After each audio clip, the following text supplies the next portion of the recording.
eu sou a jornalista Roberta Dietrich e a partir de hoje a gente estreia nos canais da Sil Construtora o Sil Talks. Nada mais é do que um bate-papo com gente interessante sobre assuntos que você precisa saber. Hoje a gente recebe ninguém mais, ninguém menos do que Rodrigo Kirk, arquiteto, para falar sobre o momento da arquitetura. Primeiro, muito bem-vindo ao Sil Talks. Eu que agradeço o convite, mais uma vez. E vamos começar situando a nossa audiência. Em que momento está a arquitetura?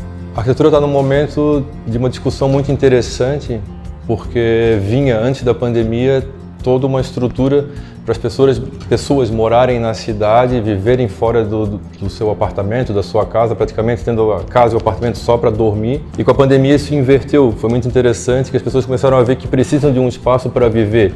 Não ficar vivendo nessa loucura de trabalhar, almoçar no trabalho, e sim ter um espaço para conviver com a família, ter um espaço para ter o seu tempero, ter um lazer em casa. Então, assim, é um momento muito também rico, porque a própria economia, né, deu um outro salto na construção civil e juntou com essa nova realidade de termos uma moradia muito mais para se viver em família do que um espaço para dormir.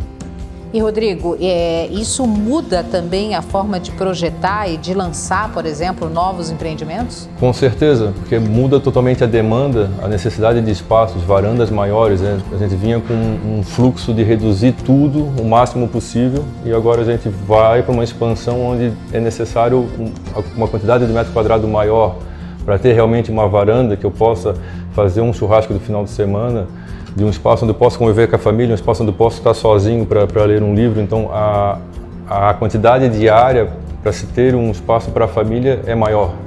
E, consecutivamente, isso muda a forma de projetar.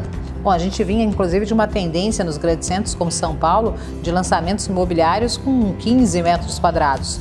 Essa nova perspectiva muda isso? Mudou completamente.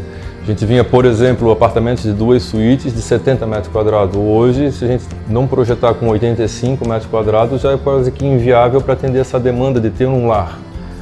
Então, assim, o tamanho dos espaços ficaram mais generosos. Na verdade, não mais generosos, né?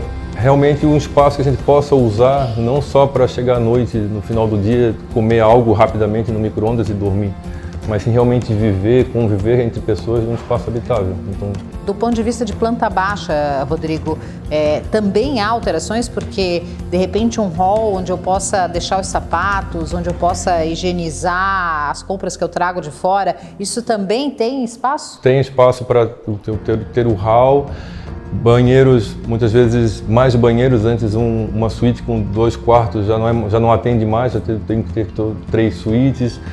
A própria estrutura da edificação tem que ser com mais opções, porque passam mais tempo dentro, né, do condomínio, então reflete em tudo. Desde o espaço de uma área de serviço maior para ter uma despensa, que antes quase ninguém estava mais tendo despensa, porque todo esse ritmo de ficar fora de casa. Então muda completamente a necessidade e começam a aparecer espaços que antes já não eram mais utilizados e voltaram a ser praticamente obrigatórios. Bom, a gente está falando exatamente do Palácio Del Mare, que é uma referência com 5 suítes, né? É uma planta rara, inclusive, em termos de litoral catarinense, 4, 5 vagas de garagem. Essa perspectiva, esse tipo de imóvel tem um público agora mais amplo? Tem um público maior e uma procura maior. Então, assim, as pessoas começaram a ver que vale a pena ter um imóvel maior e mais confortável do que ter 2, 3 imóveis menores. Então, assim, a gente vinha de uma demanda dos imóveis diminuindo e as pessoas tendo mais imóveis, muitas vezes até para alugar, e hoje estão se optando por um imóvel maior do que ter mais imóveis. E esse imóvel possibilitar o convívio, né, entre a família, entre os amigos, muito mais interessante que antes. A gente vinha também aí há 2 décadas daquele modelo de empreendimentos que são verdadeiros clubes, né, com áreas de lazer bastante extensas. Isso continua e essas novas áreas de lazer, elas têm novos espaços necessários? Continua e ampliou, né, porque agora a gente precisa ter mais espaço para as crianças, que já tinham espaços dedicados às crianças, mas a gente precisa ter um pouco mais de espaço para as crianças, espaços de serviço, como vem agora uma nova tendência, que são os mini markets, né, que são mercados pequenos dentro do condomínio, espaço de serviço para lavanderia. Então já tinha uma demanda indo para para esse viés, na verdade ampliou com mais espaços para todo mundo ter um convívio maior num complexo. E não só espaços confinados, mas espaços abertos? Espaços abertos, fireplace.